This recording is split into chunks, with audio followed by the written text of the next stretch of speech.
Snowboarding is the Winter Games equivalent of surfing. Competitors coast down a snowy slope, guiding the board with their body and feet. This relatively new sport is increasing in popularity.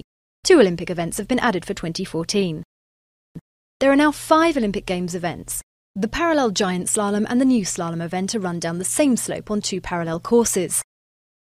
The snowboard cross is performed on a winding course with moguls and jumps. This new and very acrobatic slopestyle event is run on a straight track with obstacles, rails and ramps. The halfpipe is performed in a half-cylinder track covered with hard-packed snow.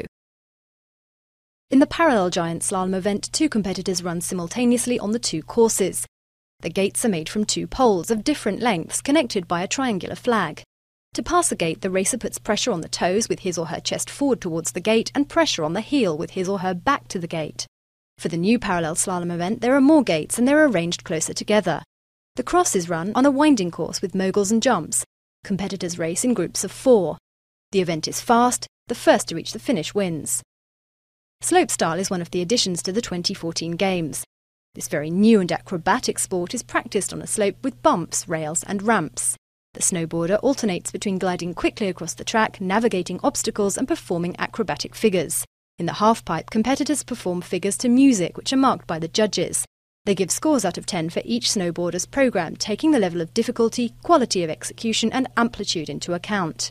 Among the more spectacular tricks, the grab. The competitor takes hold of his or her board with one hand during the jump. The Mctwist is a 540-degree backspin with a risky jump forward. Equipment varies slightly for each event. The slalom is practiced on a relatively narrow and rigid board to allow for tight turns. Shoes are also rigid, as in alpine skiing. The board is wider for acrobatic events such as the cross, slopestyle and halfpipe. Shoes are flexible for better control in the air during jumps. Snowboarders traditionally prefer loose and colourful clothing, but in competition they're now choosing to wear tighter outfits to reduce wind resistance. Wearing a helmet is obligatory.